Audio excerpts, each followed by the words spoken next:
Hey basketball players, today I am cutting down yesterday's live stream that we had about the workout for being able to dribble a basketball harder, faster, so that you can break more ankles. This is an upper body workout, so make sure to do this every other day or incorporate these exercises in your workouts when you're doing an upper body workout. Making sure not to work out every single day because your muscles do have to heal. What's one of the things that you do as a basketball player when you're dribbling the ball? Well, you're going to be extending your arm to dribble that ball. So what we're going to be working on first is our tricep muscle, which is the muscle behind our arm. And how we're going to do this, we're going to have our weight. We're going to put the weight with both hands behind our head. And we're going to have our our elbows in. And we're going to be lifting it almost straight up. We're going to go for 12 reps. That's 2, 3, 4, 5, 6, 7, 8, 9, 10, 11, and 12. Now we're going to rest for about 30 seconds. And again, this is going to be giving you the power. Now, we're going to be working our upper arm. We're also going to be working our wrists as well later on, because that's a very important part of being able to dribble a basketball harder and also have the control so that you can change directions and really control that ball. You can't see my head anymore, but that might be good anyways. Who knows? You probably don't even want to see my head, do you? Anyways, we're going to be standing like this. And we're going to be raising our wrists up. So you're going to have your arm at almost a 90-degree angle, down and up. Now you're going to use a comfortable weight. You don't necessarily have to use the same kind of weight as I am, which is 20 pounds. This is heavier for most people. We're going to go for another 10 seconds.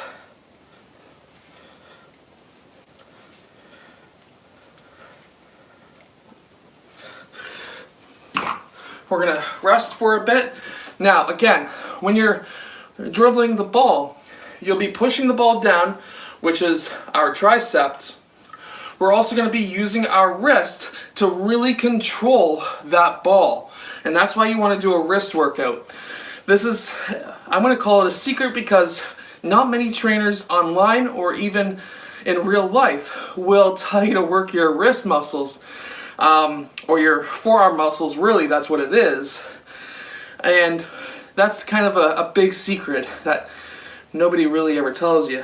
So we're going to go for another 20 seconds. I personally like to go with this exercise a timed approach instead of doing 10 or 20 reps or whatever, because it just seems more likely, because you're going to be dribbling the ball for like maybe a 10-second period, 5-second. You generally don't want to handle the ball too long, but it's always good to have that ability to. So, again, slightly bent, 1 bicep curls.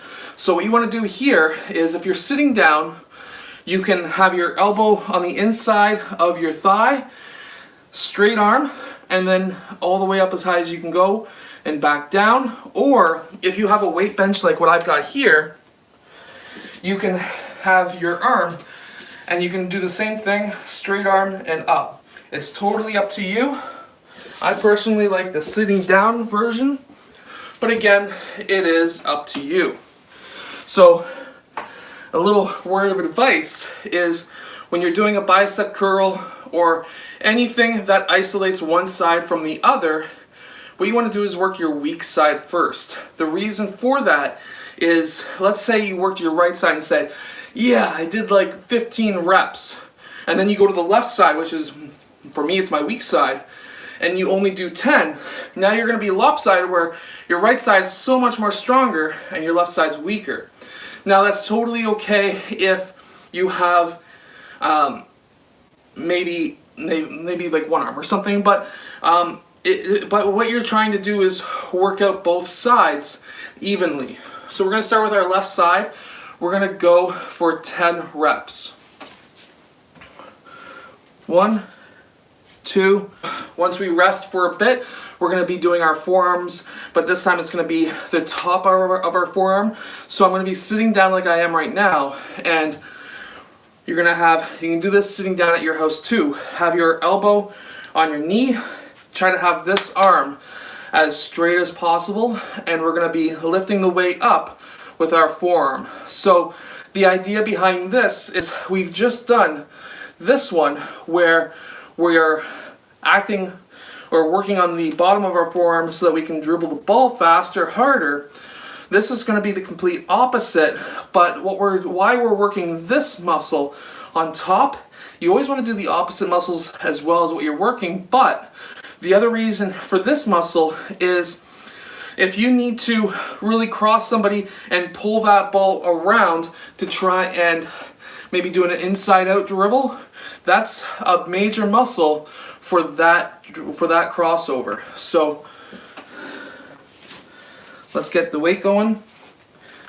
Now this might be a heavy weight for me. We're going to be looking at maybe 5 to 10 pounds. A 20-pound weight is a bit much for your wrists, so I'd be looking at 5 pounds or less, but why not? 2, 3.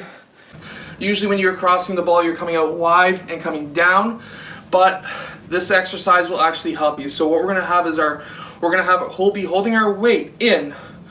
I'm going to be getting a heavier but smaller weight. Try figuring that one out.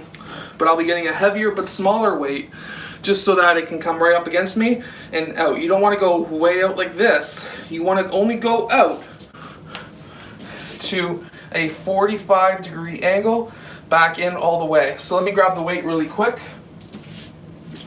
Again, you want to use a weight that's comfortable with you. Now, this is a 25-pound weight. It's not necessarily comfortable with me, but it's a lot smaller, so it's able to get closer to my body. So what we're going to do is we're going to go out 45 degree and back in. That would be 1, 2, 3. I hope that you've enjoyed today's video. If you have, hit that like button, subscribe. Make sure to check out our live streams every Monday, Wednesday, and Friday, and I'll see you guys there.